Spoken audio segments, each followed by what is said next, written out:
दो रिफ्यूज़ल के रीज़न जो है ना ये बहुत ज़्यादा कॉमन है। विज़िट वीज़ा होता है या टूरिस्ट वीज़ा होता है, उसके लिए ये बहुत ज़्यादा इम्पोर्टेंट है। यूके गवर्नमेंट है वो कभी भी ये नहीं चाहेगी, जो उनके वीज़ा ऑफिसर हैं वो ये कभी भी नहीं चाहेंगे वो टाइज़ टू होम कंट्री कहा जाता है। आप उसमें ये प्रूव कर सकते हैं कि बिस्मिल्लाहिर्रहमानिर्रहीम यूके और यूएसए के वीज़े का रिफ्यूज़ल का एक बहुत बड़ा रीज़न है कि आपके जो फैमिली टाइज़ हैं, जो आपके होम कंट्री के साथ टाइज़ हैं, वो स्ट्रॉन्ग नहीं होते। उसकी वजह से जो है वो अक्सर ही वीज़े रिफ्यूज़ कर दिए जाते हैं और जो रिफ्यूज़ल का डिसीजन होता है, ख़ास तौर पे यूके की जो वीज़ा एप्लीकेशन होती है उसका जो रिफ्यूज़ल होता है, उसके ऊपर ये चीज़ अक्सर ही लिखी होती है। उसके 2 रिफ्यूज़ल के रीज़न जो है ना ये बहुत ज़्यादा कॉमन है। एक जो है वो उसके जो होम कंट्री के साथ टाइज़ हैं ये स्ट्रॉन्ग नहीं होते और एक उसके फाइनेंशियल्स जो हैं इसका इशू होता है। तो ये जो होम कंट्री के साथ टाइज़ है ना, इसको मैं इस वीडियो में एक्सप्लेन करूँगा कि ये असल में है क्या और ये किस तरीके से इसको बेहतर किया जा सकता है। तो ये जो होम कंट्री के साथ टाइज़ हैं आपके, ये आपके जो इंटेंशन टू रिटर्न है, इसको प्रूव करने के लिए जो है ये यूज़ किया जाता है। जितने आपके होम कंट्री के साथ टाइज़ स्ट्रॉन्ग होंगे, उतने आपकी ये इंटेंशन जो है प्रूव की जा सकेगी कि आप जो है वो विज़िट करके ये वापस आएँगे।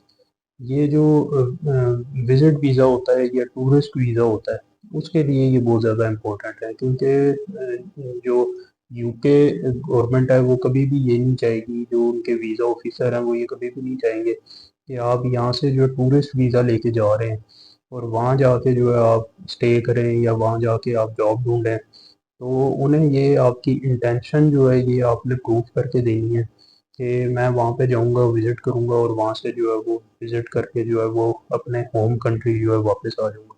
उसके अगेंस्ट अब आपने ये रीज़न्स देनी होती हैं जिसको टाइज़ टू होम कंट्री कहा जाता है कि क्या रीज़न है जिसकी वजह से आप विज़िट करके वापस आएँगे। इसमें मुख्तलिफ़ तरह की टाइज़ होती हैं, इसमें सबसे ज़्यादा इम्पोर्टेंट जो होती है ये आपकी जो फाइनेंशियल टाइज़ होती हैं कि आपका यहाँ पे एक स्टेबल बैकग्राउंड है, आपका एक स्टेबल सिस्टम है, इनकम सोर्स अच्छा है आपका। तो ये सारी चीज़ें जो है ये फाइनेंशियल टाइज़ से आप प्रूव करते हैं। इसके अलावा आपके फैमिली टाइज़ हैं, आपकी यहाँ पे फैमिली है, आप उसमें ये प्रूव कर सकते हैं कि आपकी यहाँ पे फैमिली मौजूद है और आपने वापस आके अपनी फैमिली कमिटमेंट्स को जॉइन करना है। अगर आप स्टूडेंट हैं, आप अपनी एजुकेशन टाइज़ शो कर सकते हैं कि आप जो है वो वापस अपने आप वापस आके तो अपनी एजुकेशन को जॉइन करना है। उसके अलावा आपकी बिज़नेस कमिटमेंट्स हो सकती हैं, वो आप इसमें प्रूव कर सकते हैं। उसके अलावा जो है वो आपके जो इकोनॉमिक टाइज़ हैं, आपकी यहाँ पे प्रॉपर्टी है, आपके यहाँ पे बैंक बैलेंस है, वो आप प्रूव कर सकते हैं। ये सारी चीज़ें जो हैं ये टाइज़ में आती हैं। अब इसमें क्वेश्चन ये आता है कि इनको प्रूफ कैसे किया जाए?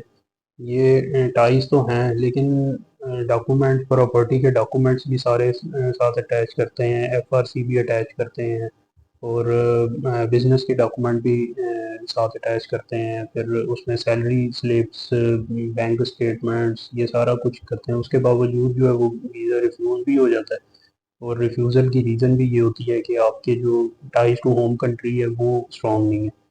तो उसमें मेन जो रीज़न ये होती है कि उनके वीज़ा रूल्स की जो रिक्वायरमेंट है, उसके मुताबिक आपने जो है इन चीज़ों को डिफेंड नहीं किया होता।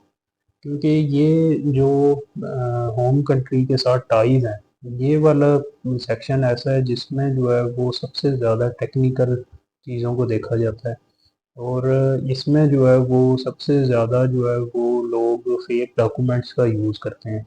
तो इसमें जो है आपने एक तो गलती ये कभी नहीं करनी कि आपने फेक डॉक्यूमेंट कभी नहीं लगाना। इसमें अक्सर ही ये होता है कि लोग फेक बैंक स्टेटमेंट लगा देते हैं या बैंक स्टेटमेंट को सही से मैनेज नहीं करते।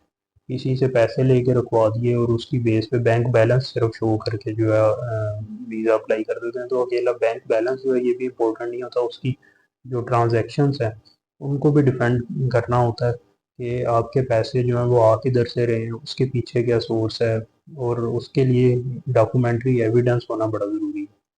तो इसी तरह जो है आप जो भी इसमें एविडेंस के तौर पे जो है चीज़ दें, आप जो भी एविडेंस के तौर पे डॉक्यूमेंट दें, तो वो एक तो रियल डॉक्यूमेंट होना चाहिए और दूसरा जो है वो जो आपने फैक्ट डिस्क्लोज किए हैं उसके साथ उसकी अलाइनमेंट होनी चाहिए, उसको वो प्रूफ कर रहा हो।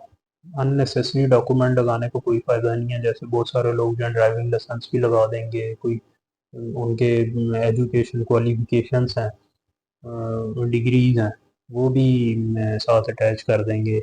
यूनिवर्सिटी की डिग्रीज हैं वो भी साथ अटैच कर देंगे। तो और भी उनको जो सर्टिफिकेट वगैरह मिले होते हैं वो भी, इनका विजिट वीज़े में कोई रोल नहीं है, ना इससे आपकी कोई टाइज स्ट्रॉन्ग शो हो रहे हैं। जो चीज़ एविडेंस के तौर पे आप दे सकते हैं सिर्फ वो आप दें जो वीज़ा रूल्स की रिक्वायरमेंट के मुताबिक हो। उससे हट के आप कोई चीज़ देंगे तो वो आपके केस को कंफ्यूज करेगा। इसमें कुछ सजेशन है मेरी तरफ से जो मैं देना चाहूँगा। उसमें सबसे ज़्यादा तो ये कि इसमें जैसे मैंने पहले कहा कि कभी भी फेक डॉक्यूमेंट ना लगाएं। जो आपका ओरिजिनल प्रोफाइल है आप उसी के अकॉर्डिंग जो है अपने केस को डिफेंड करें। और अगर आप फेक डॉक्यूमेंट लगाएंगे तो उससे ना सिर्फ आपका वीज़ा रिफ्यूज़ होगा बल्कि आपके ऊपर बैन भी लगा दिया जाएगा।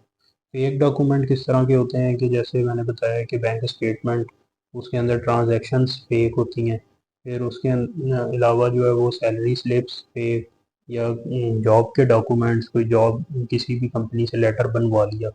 फिर उसमें ये होता है कि जो बिज़नेस है वो एक्चुअल में एग्जिस्ट नहीं करता, उसके लेटर हेड बनवा के लगा दिया। तो ये सारे ये फेक डॉक्यूमेंट में आते हैं। तो इनको अवॉइड करें। जो आपका ओरिजिनल प्रोफाइल है वो आप करें, क्योंकि आजकल प्री एक्शन प्रोटोकॉल में जब हम जाते हैं तो अक्सर एम्बेसी कॉल भी कर लेती है, तो उसमें फिर बंदा कंफ्यूज भी हो जाता है। और अगर वो ना भी करें तो वैसे भी फेक डॉक्यूमेंट जो है ये बहुत इजीली जो है वो वीज़ा ऑफिसर इनको जो है वो, क्योंकि उनकी टीम होती है जो डॉक्यूमेंट्स स्कैन करते हैं, डॉक्यूमेंट की स्क्रूटनिंग करते हैं, तो उन्हें जो है वो बहुत इजीली ये चीज़ पता चल जाती है कि ये फेक डॉक्यूमेंट है, ये ओरिजिनल है। उसके अलावा अगर आपकी ट्रैवल हिस्ट्री है आप वो लाजमी उसमें मेंशन करें। और उन कंट्रीज़ की ख़ास तौर पे जिनकी ट्रैवल हिस्ट्री जो है वो यूके यूएसए जो है कंसीडर करते हैं। तो उसके अलावा वैसे भी आप कहीं पे आपने ट्रैवल की है लास्ट 5 ईयर में तो आप वो लाजमी उसमें डिस्क्लोज़ करें। अगर आप डिस्क्लोज़ नहीं करेंगे, फॉर एग्ज़ाम्पल अक्सर लोग इस तरह की किसी कंट्री का ट्रैवल जिनके यूके या यूएसए जहाँ का वीज़ा अप्लाई कर रहे हैं उनके साथ जो है वो उनके रिलेशन अच्छे नहीं है उस कंट्री के, तो उसको आमतौर पे वो डिस्क्लोज़ नहीं करते। तो ये गलती आप कभी ना करें।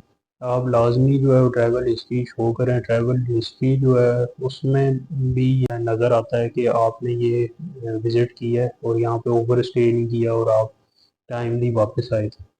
तो उससे भी आपकी इंटेंशन टू रिटर्न जो है वो प्रूफ होती है। इसके अलावा एक और चीज़ जो मिस्टेक बहुत ज़्यादा कॉमन है कि यहाँ से लोग जब वीज़ा अप्लाई करते हैं तो ट्रैवल डेट्स जो हैं वो बहुत ज़्यादा अनरियलिस्टिक रखते हैं। बहुत लंबे टाइम का स्टे रखते हैं, जैसे 2 महीने 3 महीने का स्टे रखते हैं। तो ये अनरियलिस्टिक हो जाता है। आपके फाइनेंशियल्स जो हैं ये भी उसको जो है वो कवर अप नहीं कर रहे होते, क्योंकि फाइनेंशियल्स कम होते हैं और स्टे की ड्यूरेशन बहुत ज़्यादा होती है। और दूसरा ये होता है इतना लॉन्ग टर्म स्टे जो है ये भी कंफ्यूज करता है कि एक बंदा इतने सारी कमिटमेंट्स को छोड़ के तो इतने लंबे टाइम के लिए वहाँ पे स्टे के लिए क्यों जा रहा है। तो ये भी चीज़ जो है वो वीज़ा ऑफिसर के जहन में एक डाउट क्रिएट करती है। उसके अलावा अक्सर लोग जो हैं वो जैसे ही कोई नई जॉब ज्वाइन करते हैं या जब अनएम्प्लॉयड होते हैं, उनकी जॉब ख़त्म हुई है, तो उस टाइम जो है वो वीज़ा अप्लाई कर देते हैं। तो ये एक बहुत बड़ी मिस्टेक है, क्योंकि जब आपकी जॉब ख़त्म हुई है तो उस टाइम अगर आप वीज़ा अप्लाई करेंगे तो इससे एक ये भी इम्प्रेशन जाता है कि आप कहीं वहाँ पे जाके जॉब हंटिंग ना शुरू कर दें। तो ये चीज़ एक बहुत ज़्यादा नेगेटिव इम्प्रेशन देती है, इसको भी अवॉइड करें। ये सारी चीज़ें हैं जो आपके टाइज टू होम कंट्रीज़ में आती हैं, और किस तरीके से आप इनको जो है स्ट्रॉन्ग कर सकते हैं, ये सारा कुछ आपकी प्रोफाइल के ऊपर डिपेंड कर रहा होता है। तो ये प्रोफाइल टू प्रोफाइल वेरी कर रही होती हैं, लेकिन इसमें जो बहुत ज़्यादा इंपॉर्टेंट चीज़ है वो एक तो ये कि आप फेक डॉक्यूमेंट जो है वो यूज़ ना करें। और दूसरा ये है कि जो आपका रियल प्रोफाइल हो उसको आप वीज़ा एंड इमिग्रेशन रूल्स के अकॉर्डिंग जो है अगर आप डिफेंड करते हैं तो आपका ये टाइज टू होम कंट्री वाला ऑब्जेक्शन जो है ना ये काफ़ी हद तक क्लियर हो जाए।